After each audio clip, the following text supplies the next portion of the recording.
Yeah, hello students and welcome back again in our video tutorial. And today we are going to start our new chapter that would be structural organization in animals. In this chapter we are going to discuss about animal tissues, and second part of chapter would be the detailed study of cockroach, detailed study of an insect that would be cockroach.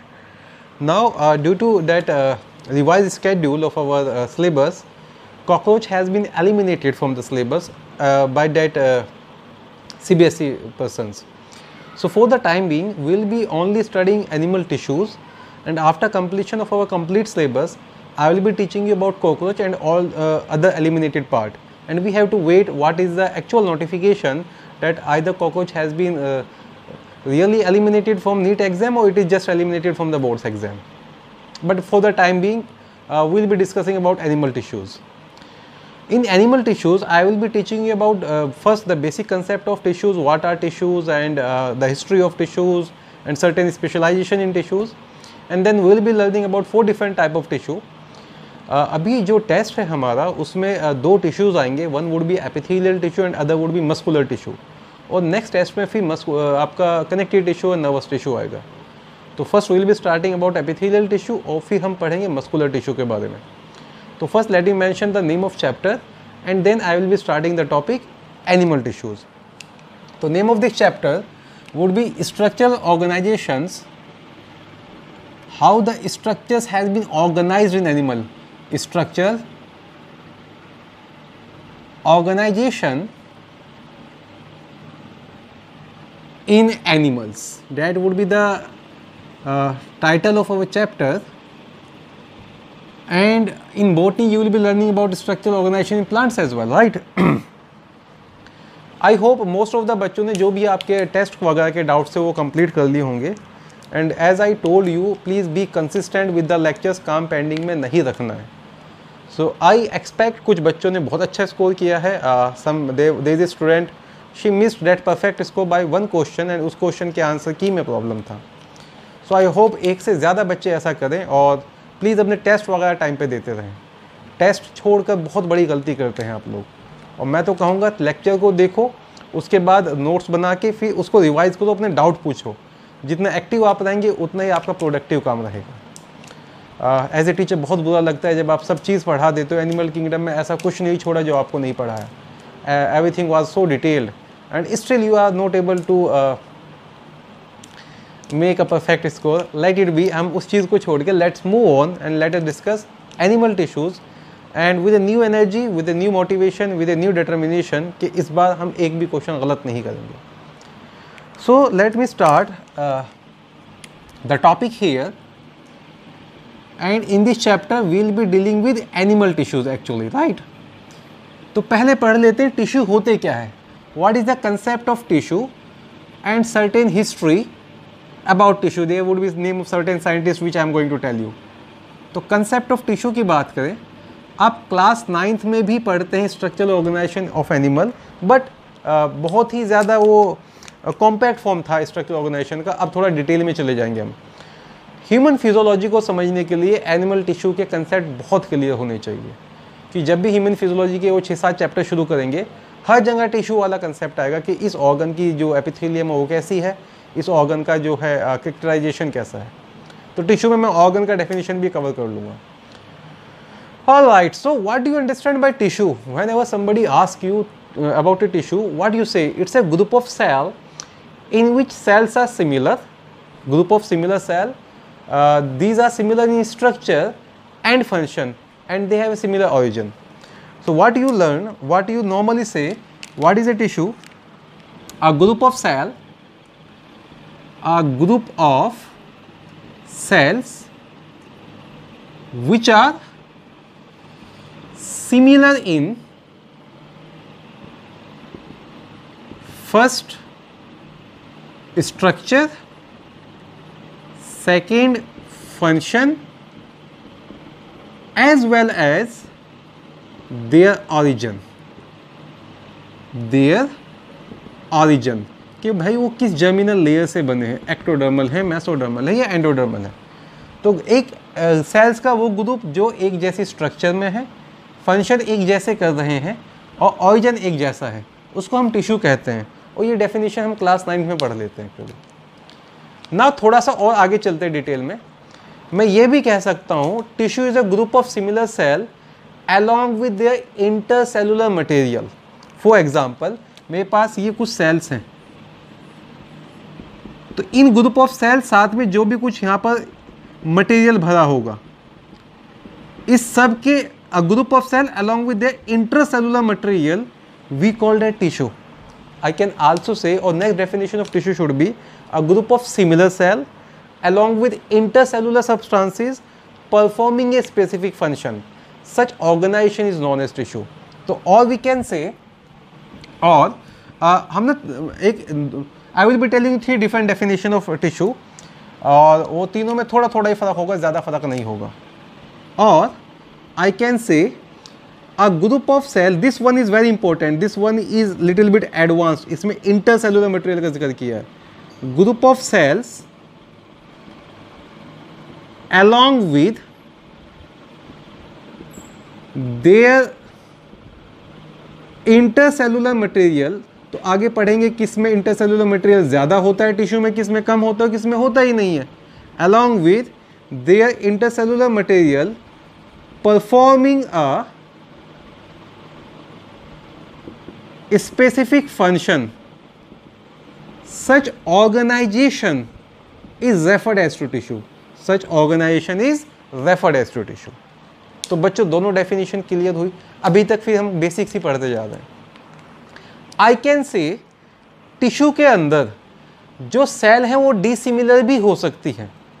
किसी भी एक tissue के अंदर, for example मैं एक आपको tissue बता रहा हूँ, उस टिश्यू के अंदर कुछ मैक्रोफेजेस भी हैं, कुछ एडिपोज सेल्स हैं, कुछ आपके पास लेट से फाइबर बनाने वाली सेल है, तो सेल के स्ट्रक्चर अलग अलग हो सकते हैं। तो structure of the cell may be dissimilar और function of the cell may be dissimilar, but they are always having similar origin. Next point, structure and function of the cells may be dissimilar in a tissue, may be dissimilar in a tissue, but they are always having they always have a common origin, तो आपको आगे चल के ऐसे tissues में बताऊंगा जिसके अंदर अलग अलग तरह की सेल्स हैं और वो अलग अलग तरह के फंक्शन भी कर रहे हैं। कुछ आपके फैगोसाइटोसिस कर रहे हैं, कुछ सिक्रेशन कर रहे हैं, कुछ फाइबर्स बना रहे हैं, कुछ फैट स्टोर कर रहे हैं, मगर सब सेल्स का जो ओरिजिन होगा वो सेम होगा। तो concept of tissue, group of cell which are similar in function, structure as well as their origin. Or I can say this is little bit a new definition, that a group of cell along with their intercellular material performing a specific function, such organization is known as tissue. Then I told you that structure of function of the cell may be dissimilar in a tissue, but always their origin is common, but always they are having a common origin। ये तो हो गया tissue का concept. अब आगे चल के अगर आप ऑर्गन की बात करें, if somebody ask you what is an organ, आप कैसे डिफाइन करेंगे? सर अब तक तो हम ये पढ़ते आए हैं, a group of tissue which are having similar function, उनके लिए वर्ड यूज़ कर लेते हैं ऑर्गन। भाई सेल्स आपस में मिलके टिश्यू बनाते हैं सर, सिमिलर टिश्यू आपस में मिलके ऑर्गन बना लेंगे। फाइन, इसमें जो कंसेप्ट है इसमें कोई गलती नहीं है। तो मैं ये कह सकता हूँ जब ऑर्गन की बात करेंगे, tissues are organised in a specific proportion and pattern to form an organ। tissues, next इसमें tissues are organized in a specific proportion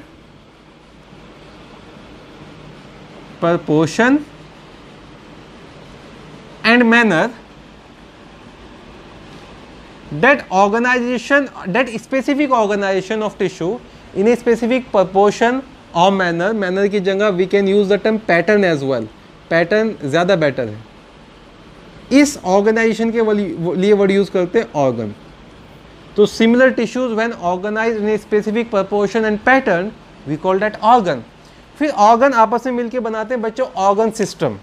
organ system से आप क्या समझते हैं? व्हेन टू और more organ performing common function, when two और more organ performing common function interact by their physical or chemical way, they are known as organ system. Next statement, when two or more organ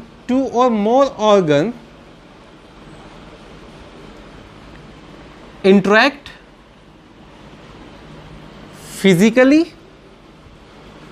or chemically,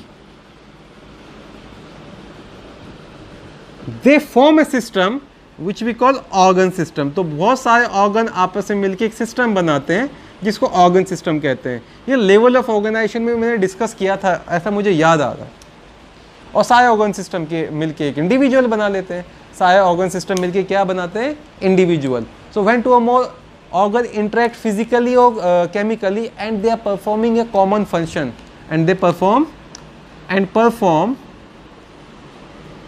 a common function, उसके लिए word use करते हैं बेटा organ system. ठीक है, तो tissue, organ, organ system, ये तीन स्टेटमेंट क्लियर हो गए। फिर अगर मैं आपको बताऊं डिवीजन ऑफ लेबर के बारे में, डिवीजन ऑफ लेबर का मतलब ये होता है कि जितने भी सेल्स हैं, जितने भी टिश्यूज हैं, ऑर्गन है या ऑर्गन सिस्टम है, they actually split their function, they split up the work and we call that division of labor.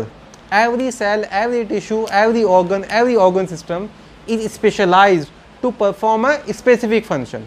ऐसा नहीं है सारा लोड उसी के ऊपर है, तो सबने अपना अपना काम बांटा हुआ है। सर्कुलेटरी सिस्टम ब्लड को सर्कुलेट कर रहा है, डाइजेस्टिव सिस्टम फूड को डाइजेस्ट कर रहा है, रेस्पिरेटरी सिस्टम ब्रीदिंग और केमिकल ब्रेकडाउन ऑफ फूड कर रहा है, एक्सक्रीटरी सिस्टम एलिमिनेट कर रहा है सारे के सारे आपके waste product, nervous system control and coordination कर रहा है बाय न्यूरॉन्स, एंडोक्राइन सिस्टम कर रहा है by hormone and so on. अगर बात करें तो all these tissue, organ and organ system they exhibit division of labour. और डिवीजन ऑफ लेबर का मतलब यही होता है simply they split up their work, they split up their work. अगर मैं आपकी क्लास में बच्चों को अलग अलग काम दे दूं कि भाई एक का काम है, आपका काम है कि आप नोट्स बनाओ, दूसरे का काम है कि आप मुझे ना पेंटिंग बना के दो, तीसरे का काम है आप खाना लेके आओ, मुझे खाना खिलाओ, चौथे का काम है आप चुपचाप बैठो, बातें ना करो। तो मैंने अलग अलग जो है क्लास के बच्चों के अंदर डिवीजन ऑफ लेबर लेके आ गया हूँ। तो ये हो गया बेटा जनरल टर्मिनोलॉजी के बारे में। This is about general terminology. अब पढ़ लेते हैं हिस्टोरिकल बैकग्राउंड ऑफ हिस्टोलॉजी। देखो study of tissue is known as histology, मैं भी वो मेंशन करने वाला हूँ। तो let us now discuss about historical background about animal tissues. और इसमें एक मैं प्लांट टिश्यू वाले साइंटिस्ट का भी नाम लिख दूंगा जब मैं आपसे बताऊंगा कि भाई टिश्यू टर्म किसने कॉइन किया था। तो एनिमल में जिसने कॉइन किया था उनका नाम तो हम लिखेंगे ही लिखेंगे, पर उनसे पहले प्लांट एनाटॉमी में किन्होंने ये टर्म यूज़ किया था वो भी मेंशन कर देंगे। कई बार स्टेटमेंट्स वगैरह में उनका नाम आ जाता है तो हम उसके बारे में पढ़ लेंगे थोड़ा सा, ठीक है। पढ़ क्या लेंगे, बस नाम ही लिखेंगे उनका। Historical background about histology. आप देखो पैथोलॉजी का मतलब होता है बीमारी, तो जब कोई टिश्यू वगैरह डिफेक्ट हो जाते हैं तो हम हिस्टोपैथोलॉजी कहते हैं। तो जो word histo it pertains to tissue याद रख लेना, आगे जब भी कहीं पढ़ेंगे histo word pertain to the tissue. तो हिस्टोरिकल बैकग्राउंड की बात करें, जो वर्ड टिश्यू है एनिमल्स के लिए वो एक फ्रेंच एनाटॉमिस्ट थे और साथ ही साथ फिजियोलॉजिस्ट भी थे। तो it was been coined by a French anatomist and physiologist and name था बिशेट, नेम था उनका Bichat. So the term tissue was coined by a French anatomist and physiologist Dr. Bichet। इसको बाई चैट ना पढ़ लेना, ठीक है, it's बिशेट, अच्छा लगता है कहने में भी। सो अगर टर्म टिश्यू की बात करें, who coined the term tissue, answer should be Bichat. Tissue term plant anatomy में नेथन ग्रीव ने पहले ही यूज कर लिया था, उन्होंने यूज किया था अराउंड द ईयर 1682। तो इन context of plant anatomy, in plant anatomy, Dr. N. Grieve or Nathan Grieve,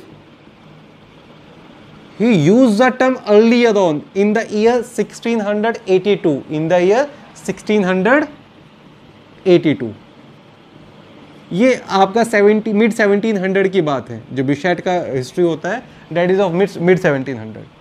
तो एनिमल के लिए किसने वर्ड यूज किया था? बिशेट ने. For animals, for the study of animals, group of cell performing similar function having similar origin, उसको बोला था बिशेट साहब ने टिश्यू. और जबकि जो टिश्यू वर्ड है वो प्लांट एनाटॉमी में नेथन ग्रीव ने पहले ही यूज कर लिया था. ठीक है. स्टडी ऑफ टिश्यू को बोलते हैं बेटा histology. Study of tissue, study of tissues is referred as to histology. तो इस चैप्टर में एक्चुअली में हिस्टोलॉजी ही डील करना है. अब जो स्ट्रक्चर ऑर्गेनाइजेशन का पहला पार्ट था वो दूसरा पार्ट था वो हटा ही दिया है. अगर हिस्टोलॉजी की बात करें, who coined the term histology? Answer would be Dr. Mayer. Dr. Mayer coined term histology. Right? बिशेट साहब को बड़ा बुरा लगा होगा. टिश्यू टर्म मैंने कॉइन किया था, आपने टिश्यू वाली जो ब्रांच होती है उसके लिए वर्ड हिस्टोलॉजी दे दिया. कोई बात नहीं, सबका वक्त आता है. बट लेटर ऑन डॉक्टर बिशेट साहब को फादर ऑफ हिस्टोलॉजी बना दिया गया था. भले ही मेयर साहब ने टर्म कॉइन किया है, पर अगर आपसे फादर ऑफ हिस्टोलॉजी पूछा जाए, अगर आपसे फादर ऑफ हिस्टोलॉजी पूछा जाए, answer to that question would be doctor Bichat. तो doctor Bichat is granted as father of histology. The term histology was coined by doctor Mayer. Is that clear? फिर एक word आता है microscopic anatomy. Microscopic anatomy, it refers to detailed study of tissue, जो हम लोग करने वाले हैं. Marcello Malpighi is referred as to founder of microscopic anatomy. Marcello Malpighi is referred as to founder of microscopic anatomy. Dr. Marcello Malpighi,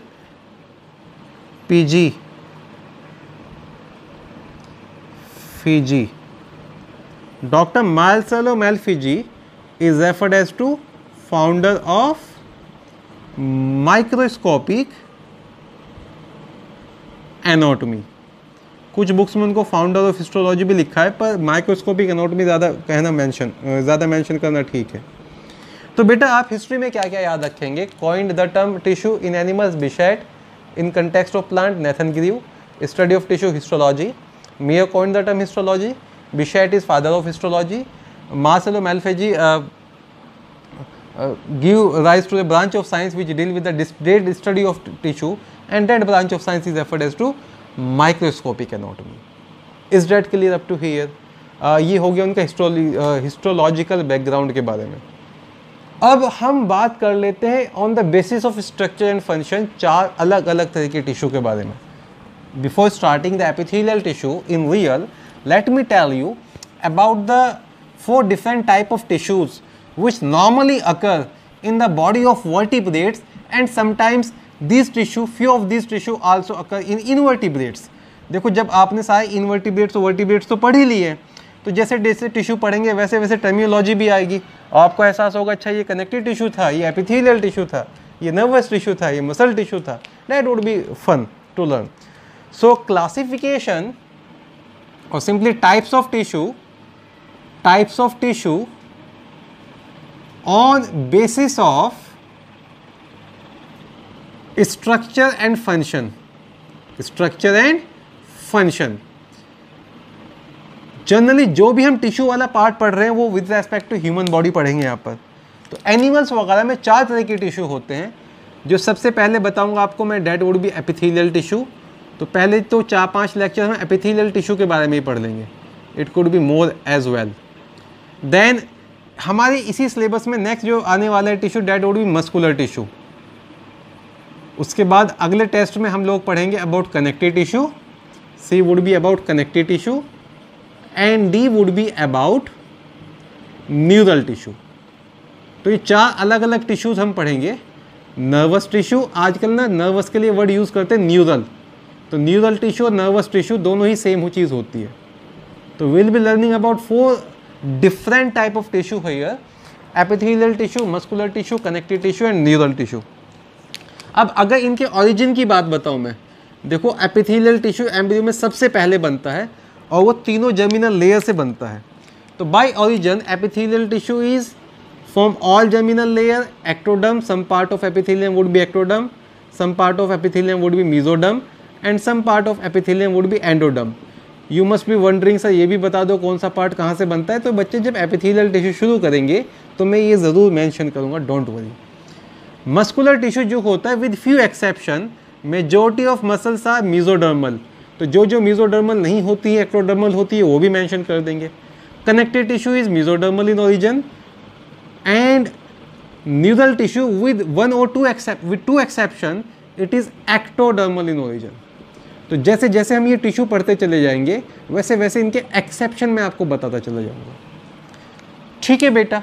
फिर एक ना छोटा सा यहाँ पर अगर मैं आपको ओवरव्यू इनके फंक्शन के बारे में भी दूँ, अगर मैं इनके फंक्शंस के बारे में भी छोटा सा ओवरव्यू दूँ, तो एपिथेलियल टिश्यू किस चीज़ में इन्वॉल्व होते हैं। Epithelial tissue are mainly involve in protection, they are involve in secretion, they are involve in absorption, they are involve in excretion, last but not the least they are also involve in reproduction. So absorption, secretion, protection, function, protection, absorption।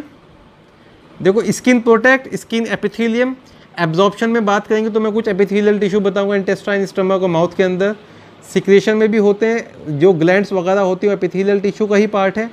Excretion में भी help करते हैं epithelial tissue. And last but not the least हमारे जो gametes वगैरह बनाते हैं, जो भी जर्मिनल सेल्स होती हैं वो भी एपिथेलियल टिश्यू की मॉडिफिकेशन से बनती है। तो epithelial tissue would be performing these functions. Muscular tissue की बात करें तो muscular tissue bring the movement of body part and locomotion. जितने भी आप मूवमेंट वगैरह, जो मैं मूवमेंट करता हूँ या आप जो मूवमेंट करते हैं वो मस्कुलर टिश्यू की वजह से होते हैं।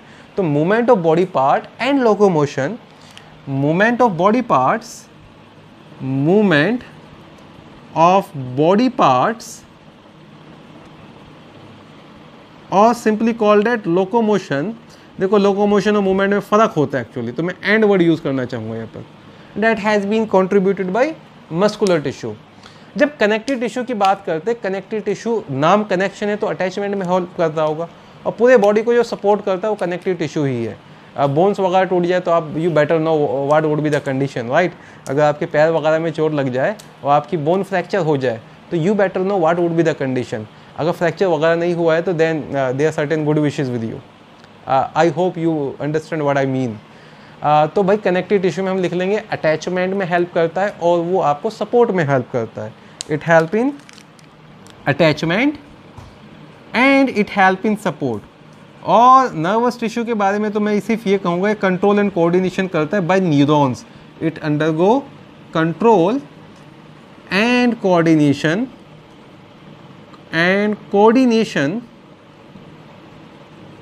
with the help of neural tissue, वो नर्वस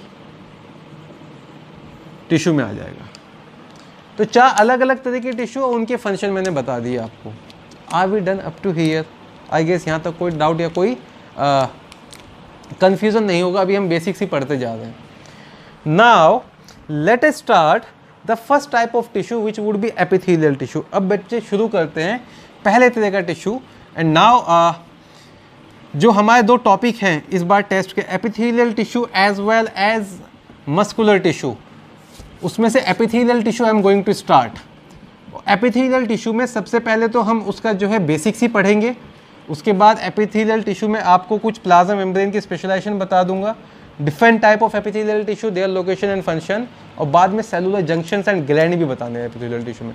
तो एपिथेलियल टिश्यू ज़्यादा पार्ट कवर करेगा then muscular tissue in this upcoming chapter. Let us start with epithelial tissue here, right. Epi का मतलब होता है अपॉन और थीलियल का मतलब होता है टू ग्रो। तो ऐसे टिश्यू जो दूसरे टिश्यू के ऊपर ग्रो करते हैं उनको एपिथेलियल टिश्यू कहते हैं। जैसे जैसे पढ़ाऊंगा चीज़ें बहुत ही क्लियर होती चली जाएंगी। डेफिनेशन से शुरू करता हूं मैं। Epithelial tissue is a tissue which is composed of one or more layer of cell. Epithelial tissue is a tissue which is composed of one or more layer of cell covering the external as well as internal surfaces of various part. Definition: tissue composed of one or more layers of cell covering external as well as internal linings of body part. That would be the simplest definition of epithelial tissue.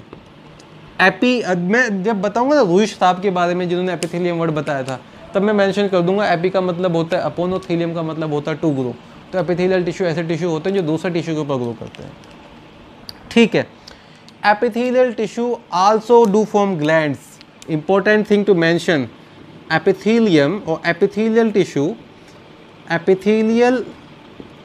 Tissue also form glands. ठीक है बच्चे। अब जो word epithelium है वो किसने coin किया था उसके बारे में बता देता हूं। The term epithelium was coined by a Dutch anatomist. उनका नाम था डॉक्टर रूइश। वो छोटी छोटी बात पे खफा हो जाते थे, रूस जाते थे, उनको रूइश कह दिया। नहीं, ऐसा नहीं था। That's a common name in Dutch language. So Dr. Ruish was the one who coined the term. Ruish, yes, he was the one who coined the term epithelium. और उन्होंने बताया था कि एपी का मतलब होता है अपोन और थीलिया जो वर्ड आया है, थीलियम मतलब होता है टू ग्रो। तो ऐसे टिश्यू जो दूसरे टिश्यूज के ऊपर ग्रो करते हैं उनको बोलते हैं epithelium tissue. Epithelial tissue grow over other tissues, ये रूइश साहब का कंसेप्ट था। वो मेंशन करने की जरूरत तो नहीं है यहाँ पर। ऑरिजिन की बात करें, as I just told you, epithelial tissue embryo में सबसे पहले बनता है, वो मैं मेंशन कर दूंगा, और तीनों जमीनल लेयर से बनता है। It is from all three germ layer. बताया था ना, वी आर ट्रिप्लोब्लास्टिक, 3 जमीनल लेयर होती है।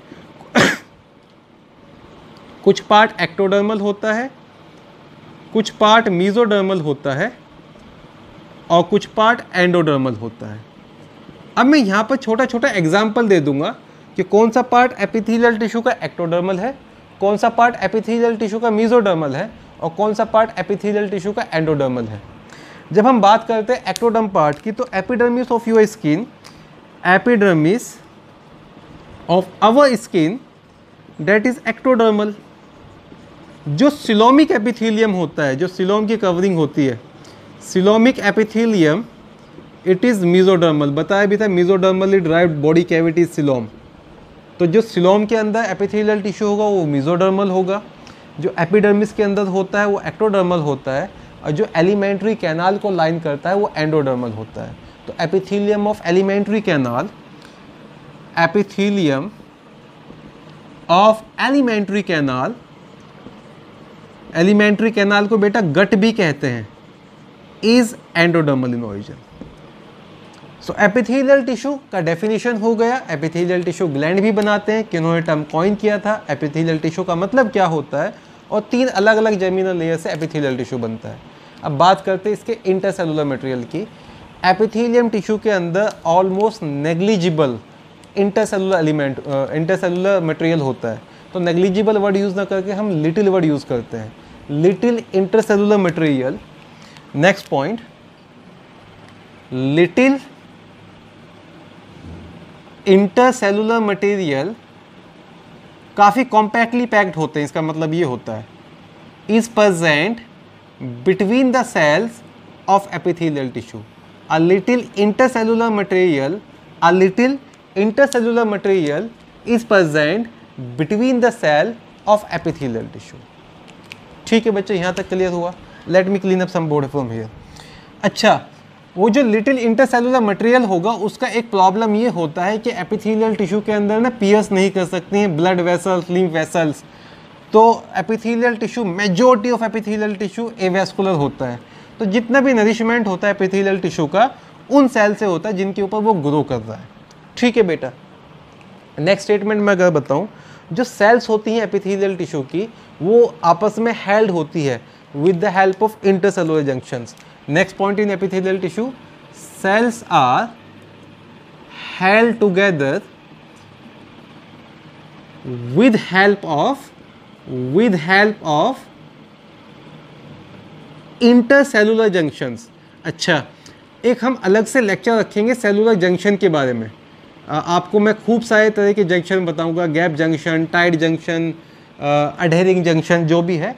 तो जितनी भी सेल्स है एपिथेलियल टिश्यू की, ये कुछ ऐसा है कि फॉर एग्जांपल ये एपिथेलियल टिश्यू है तो एक तो सेल्स के अंदर बहुत ही कम इंटरसेलुलर मटेरियल होगा, इंटरसेलुलर स्पेस होगा, और आपस में जो सेल से अटैच रहती है, हेल्ड टुगेदर रहती है with the help of special connections, जिनको हम जंक्शंस कहते हैं. इनके बारे में हम पढ़ेंगे बेटा आगे चल के.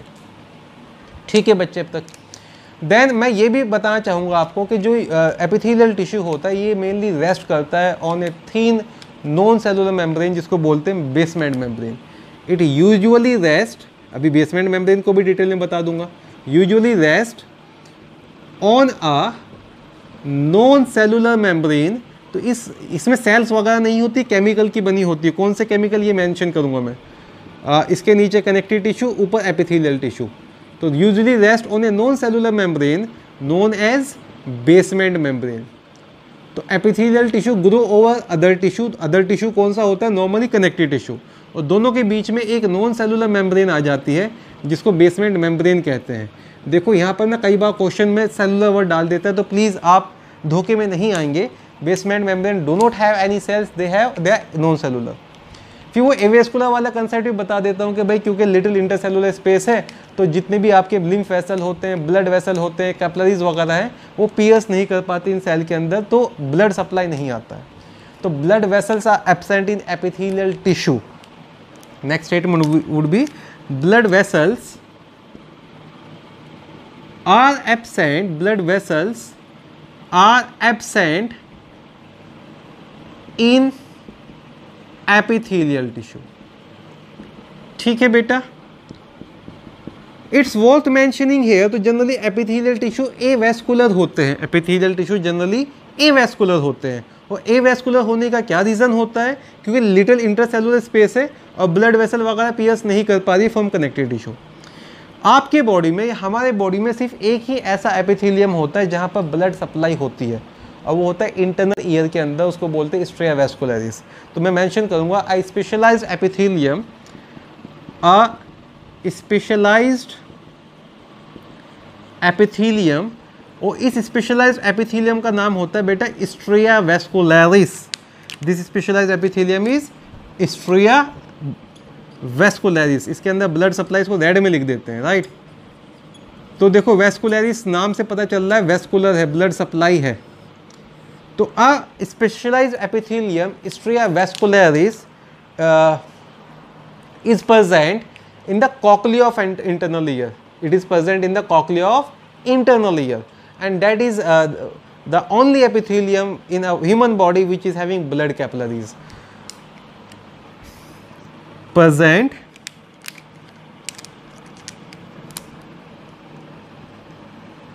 in cochlea of internal ear, have blood supply और blood capillaries along with the epithelium. तो कई बार एक क्वेश्चन पूछा जाता है, most all of the epithelial tissue is avascular, the only epithelial tissue in human body is stria vascularis, located where in the cochlea region of internal ear. तो जब आप ना ईयर देखो, ईयर तो एलिमिनेट कर दिया है इन लोगों ने, मतलब इन लोगों ने क्या, सीबीएसई वालों ने. तो जब आपको ईयर पढ़ाया जाएगा तो वहाँ ऑर्गन ऑफ हियरिंग बताऊंगा मैं, ऑर्गन ऑफ कोर्टाई. और जब ऑर्गन ऑफ कोर्टाई का स्ट्रक्चर पढ़ोगे तो स्ट्रिया वेस्कुलरिस नजर आएगी, वहाँ पे डायग्राम में उसको मेंशन किया जाता है. फॉर द टाइम बिंग याद रखो स्ट्रेया वेस्कुलरिस के अंदर एपिथेलियल ब्लड सप्लाई होती है। हाउएवर जो अंडरलाइंग कनेक्टिव टिश्यू होता है एपिथेलियल टिश्यू के नीचे जो अंडरलाइंग कनेक्टिव टिश्यू होता है that are having generally well blood supply, that is rich in blood supply. तो नीचे जो टिश्यू होगा उसमें ब्लड सप्लाई है, ऊपर एपिथेलियल टिश्यू में ब्लड सप्लाई नहीं होता है। तो जितने भी न्यूट्रिएंट्स वगैरह से ब्लड सप्लाई नहीं होता तो न्यूट्रिएंट्स वगैरह कहाँ से आते हैं? Nutrient enter epithelial tissue from underlying connective tissue by the process of diffusion through basement membrane. तो जितने भी न्यूट्रिशन वगैरह है वो सारा का सारा बेसमेंट मेम्ब्रेन से होते हुए कनेक्टिव टिश्यू से आता रहता है। ठीक है बच्चे, नेक्स्ट स्टेटमेंट, एपिथेलियल टिश्यू के अंदर नर्व एंडिंग्स भी होती है। तो if you are touching me here I am feeling that touch, it simply means my epithelial tissue is having nerve ending. मुझे अगर चोट वगैरह लग जाती है तो अगर फॉर एग्जांपल मैं पढ़ा ही रहा तो मुझको यहाँ पे स्क्रैच लग गया और my epithelial tissue are lost, तो they can repair their injury, they are having a very good power of regeneration. तो टिश्यू में याद रखना epithelial tissue is having a good power of regeneration. पर अगर न्यूरॉन्स वगैरह डैमेज हो गई यहाँ की, न्यूरॉन्स जनरल रीजनरेट नहीं करती है। सारे टिश्यूज में जो सबसे स्लोवेस्ट और जिसमें रीजनरेशन पावर ही एब्सेंट होती है, एब्सेंट वर्ड यूज़ नहीं करना चाहिए क्योंकि मैं कुछ ऐसे पार्ट बताऊंगा न्यूरॉन के जो इंजरी रिपेयर हो जाते हैं। तो न्यूरॉन्स में लीस्ट पावर ऑफ रीजनरेशन होता है, एपिथेलियल टिश्यू में गुड पावर ऑफ रीजनरेशन होता है। So next statement, nerve endings may also penetrate into epithelium tissue, into epithelial tissue, into epithelium। epithelium जब वर्ड लिखेंगे तो epithelial tissue के लिए लिखेंगे। then they are having a very good power of regeneration. It is worth mentioning here, epithelial tissue regenerates quickly and then other tissues, right? बाकी में सब में वक्त लगता है।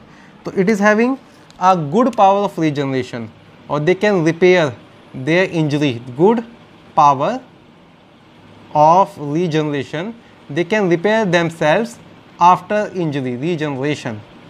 यहाँ पर आपने स्टार लगा के लिख लेना कि जो नर्वस टिश्यू होता है that is having the poorest power of regeneration और power of regeneration is almost absent there।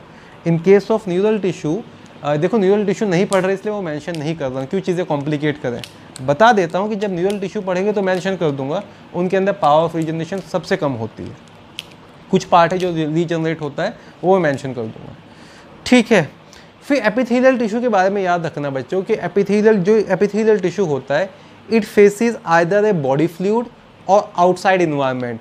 और जब आउटसाइड इन्वायरमेंट को फेस करता है तो बॉडी को कवरिंग भी करता है, और बॉडी फ्लूइड की तरफ करता है तो वो लाइनिंग देता है। Next point, either faces body fluid और एक्सटर्नल इन्वायरमेंट। तो एक्सटर्नल इन्वायरमेंट की तरफ जब फेस करेगा तो वो कवरिंग करेगा, और इंटरनल इन्वायरमेंट में जब होगा तो वो लाइनिंग करेगा। तो हमारे जब बॉडी ऑर्गन्स की बात करेंगे they are lined by epithelial tissue. हमारे जो बॉडी ऑर्गन्स है, अगर मैं आपको कोई भी ऑर्गन बताऊंगा, लेट्स से मैं ट्रैक ही बता रहा हूँ या आपको एलिमेंट्री कैनाल बता रहा हूँ, उसकी जो लाइनिंग होगी that would be lined by epithelial tissue. ठीक है बच्चों यहाँ तक।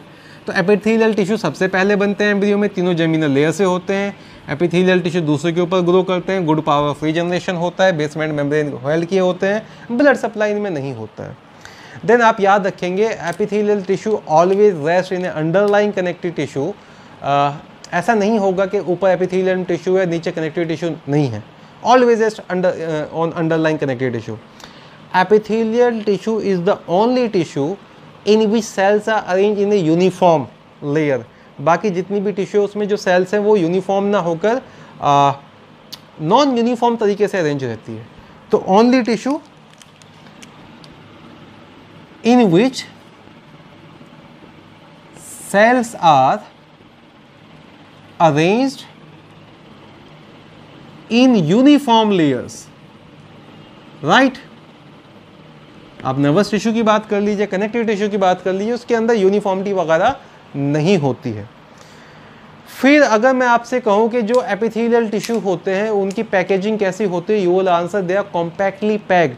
और उनके अंदर इंटरसेलुलर मटेरियल कैसा होता है, बहुत ही कम इंटरसेलुलर मटेरियल होता है। तो ये चीज़ मैं दोबारा नहीं लिख रहा हूँ, मैं बता देता हूँ आपको that epithelial tissue as discussed earlier that epithelial tissue are compactly packed, they are having a very little intercellular material, intercellular space. Intercellular space कम होगा तो इंटरसेलुलर मटेरियल ही कम होगा, राइट, और इसीलिए वो एवेस्कुलर भी होते ही मैंने डिस्कस कर दिया है। अब बच्चों मैं आपको देता हूँ कंसेप्ट ऑफ बेसमेंट मेम्ब्रेन। मैं इतनी देर से बोले जा रहा हूँ कि वो बेसमेंट मेम्ब्रेन के ऊपर होते हैं, वो बेसमेंट मेम्ब्रेन होती क्या है। Late us discuss about concept of basement membrane. Basement तो आप समझते हैं ना, हाँ सर, घर के नीचे बेसमेंट होता है, तो घर अगर एपिथेलियल है तो नीचे क्या है, बेसमेंट, और बेसमेंट के नीचे क्या है, समुद्र, नहीं, that would be connective tissue. तो बेसमेंट मेम्ब्रेन क्या होता है, between epithelial tissue and connective tissue a non living non cellular basement membrane is present. Between epithelial tissue and connective tissue a very thin non cellular non living basement membrane is present, right? Between epithelial and connective tissue, a very thin non cellular membrane. देखो non cellular में बार बार mention करता जाऊँ क्योंकि यहीं पर गलती करते हैं बच्चे, उसको ना मेम्ब्रेन समझ के सेलुलर समझ लेते हैं। अब ये कंडीशन ऐसा होगा, देखो बेसमेंट मेम्ब्रेन ना बाई लेयर्ड होती है, बेसमेंट मेम्ब्रेन सिंगल लेयर नहीं होती, दो अलग अलग लेयर होती है। ये कुछ ऐसा पढ़ेंगे, लेट से ये एक लेयर बेसमेंट मेम्ब्रेन का और ये दूसरा लेयर बेसमेंट मेम्ब्रेन का, ठीक है। इसको हम अलग कलर में ही बना लेते हैं ताकि आप इसको रिकॉग्नाइज भी कर सके। Let us make it blue here, right. Then basement membrane के ऊपर कुछ टिश्यूज़ हैं और ये जो टिश्यू होंगे इनको क्या बोलेंगे, these are the tissues which are over basement membrane, let's call that epithelial tissue, right? Let's call that epithelial tissue. So as I discussed, epithelial tissue are resting over basement membrane और इसके नीचे ये जो tissue होगा that would be your connective tissue, ठीक है। तो epithelial tissue rest over a non-cellular membrane that is basement membrane and basement membrane is bilayered। जो ये वाली membrane होती है जिसके ऊपर epithelial tissue rest कर रहे हैं, ये epithelial tissue खुद बनाते हैं, और जो ये वाली मेम्ब्रेन होती है जिससे कनेक्टिव टिश्यू अटैच है, ये कनेक्टिव टिश्यू खुद बनाते हैं। इस मेम्ब्रेन का नाम होता है बेसल लैमिना। इस मेम्ब्रेन का नाम होता है, to be very exact, basement membrane के कौन से वाले लेयर पर एपिथेलियल टिश्यू रेस्ट करते हैं, answer would be basal lamina. और जो कनेक्टिव टिश्यू वाली होती है उसको बोलते हैं रेटिकुलर लैमिना और let's call that fibrous lamina. It is known as fibrous lamina. इसके अंदर कोलेजन फाइबर्स होंगे, मैं मेंशन कर दूंगा। और it is also known as reticular lamina, क्योंकि रेटिकुलिन फाइबर, रेटिकुलिन एक प्रोटीन होता है, कोलेजन भी एक प्रोटीन होता है, उनके फाइबर्स होंगे यहाँ पर।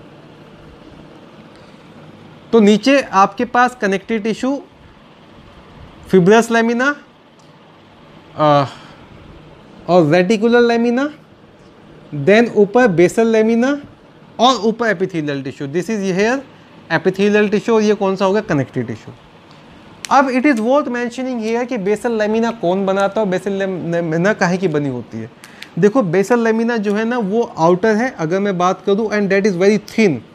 आई will mention it is a thin layer. इसको इलेक्ट्रॉन माइक्रोस्कोप से ही देखा जा सकता है। And it is made up of mainly glycoprotein and some mucopolysaccharide. Thin layer made up of glycoprotein, glycoproteins in major and some mucopolysaccharide। ये words अगर नए हैं, देखो ग्लाइको का मतलब होता है शुगर और प्रोटीन का मतलब तो समझते ही हैं आप। जब कोई प्रोटीन मॉलिक्यूल शुगर के साथ अटैच होता है उसको ग्लाइकोप्रोटीन कहते हैं, और जब पॉलीसैकेराइड जो कार्बोहाइड्रेट है वो म्यूकस के साथ एम्बेडेड होते हैं तो उसको म्यूकोपॉलीसैकेराइड कहते हैं। तो बेसल लैमिना कौन बनाता है, basal lamina is secreted by the epithelial cell itself. Basal lamina is secreted by epithelial cell, secreted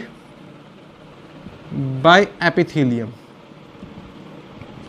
ना अगर मैं रेटिकुलर लैमिना या फिब्रस लैमिना की बात करूं, जो रेटिकुलर लैमिना या फिब्रस लैमिना है उसके अंदर होते हैं बेटा कोलेजन फाइबर या reticular fibre, and they are suspended in mucopolysaccharide, that is why thick. तो आपको जो आपका जो नॉर्मल होता है ना लाइट माइक्रोस्कोप उससे दिख जाता है। अगर आप टिश्यू को देख रहे हैं लाइट माइक्रोस्कोप से तो जो नज़र आ रहा है वो आपको फिब्रस लैमिना नज़र आ रहा है, बेसल लैमिना नज़र ही नहीं आता। तो जो फिब्रस लैमिना होता है it is composed of collagen fibre आप याद रखेंगे, ह्यूमन के अंदर जो सबसे ज़्यादा, एनिमल्स के अंदर जो सबसे अबंडेंट प्रोटीन होता है वो कोलेजन ही होता है, कोलेजन फाइबर्स। और reticulin fibres suspended in mucopolysaccharides, suspended in mucopolysaccharide. और ये कौन बनाता है बेटा? That has been produced by connective tissue itself. तो ऊपर वाला लेयर जो है वो बनाता है एपिथेलियल टिश्यू और नीचे वाला लेयर बनाता है कनेक्टिव टिश्यू। ऊपर वाला लेयर थिन होता है, नीचे वाला लेयर थिक होता है। ऊपर वाला लेयर इलेक्ट्रॉन माइक्रोस्कोप से ही नज़र आएगा और जो नीचे वाला लेयर है वो लाइट माइक्रोस्कोप से नज़र आएगा। तो ये हो गया आपका सारा का सारा बेसमेंट मेम्ब्रेन के बारे में। अगर म्यूकोपॉलीसेकेराइड की भी मैं बात बताऊँ, मेजोरिटी कौन सा म्यूकोपॉलीसेकेराइड यहाँ पर होता है, तो आप नाम याद रख लेना for the mean time, hyaluronic acid, hyaluronic acid, that is the most abundant mucopolysaccharide actually in human body. तो hyaluronic acid is the mucopolysaccharide or example of mucopolysaccharide that has been present here and there. Is that clear बच्चों? ये हो गया concept of basement membrane के बारे में। तो अब तक आपने क्या सीखा है कि भाई जो एपिथेलियल टिश्यू है वो ग्रो करते हैं ओवर अदर टिश्यू, उनको बोलते हैं connective tissue. Epithelial tissue rest करते हैं ओवर बेसमेंट मेम्ब्रेन, और बेसमेंट मेम्ब्रेन के ये दो अलग अलग लेयर्स होते हैं। Are we done up to here? Now before really starting epithelial tissue में कुछ स्पेशलाइजेशंस ऑफ प्लाज्मा मेम्ब्रेन भी बता देता हूँ कि जो एपिथेलियल टिश्यू पढ़ेंगे, कोई एपिथेलियल टिश्यू एब्जॉर्प्शन में इन्वॉल्व है, एब्जॉर्प्शन के बारे में आप जानते हैं, उसमें माइक्रोविलाई होती है, या कोई एपिथेलियल टिश्यू पार्टिकल को प्रोपेल कर रहा है, उसके अंदर सीलिया होते होंगे सर। तो सीलिया, माइक्रोविलाई, स्टीरियोसीलिया, एक्सोसाइटोसिस, पिनोसाइटोसिस और एंडोसाइटोसिस, इनके बारे में थोड़ा सा कंसेप्ट दे देता हूँ, फिर शुरू करूँगा एपिथेलियल टिश्यू। तो let us talk about specialisations of plasma membrane. Let us talk about specialisations of plasma membrane. और मुझे लगता है ये माइक्रोविलाई वगैरह जो टर्म्स है ये ना आपने पहले पढ़े हुए होंगे। I will be making a very clear concept of your terminology here, ताकि आपको आगे चल के कभी भी कोई प्रॉब्लम ना आए कि भाई माइक्रोविलाई क्या होते हैं। और मैं 100% श्योर हूँ कि स्टीरियोसीलिया और सीलिया के बारे में तो बच्चों को पता ही नहीं होगा। तो आप क्लासरूम में होते हो ऑफलाइन में, तो यहाँ पर तो एक बेइज्जती बनती है, मतलब स्टीरियोसीलिया क्या है, तो बच्चे यही कहते हैं सर स्टीरियोसीलिया फॉल्स सीलिया होते हैं। स्टीरियोसीलिया और सीलिया दो बहुत ही अलग चीज़ है, क्या है वो आज हम पढ़ लेंगे। So let us take specialisations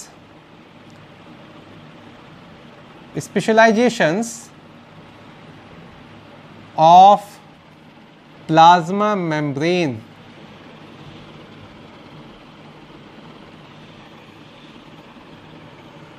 or should we keep this topic for the next lecture? Specializations of plasma membrane and epithelial tissue. Let us stop here today. Why to make that lengthy lecture? अभी तो we are having about 19 days in the test, no issue, और ज़्यादा syllabus भी नहीं है, तो अभी आज के लिए introductory lecture यहीं रोक देते हैं। In the next lecture, I am going to teach you about the specializations of plasma membrane. Till then, take care, and I am all fine. Class is dismissed.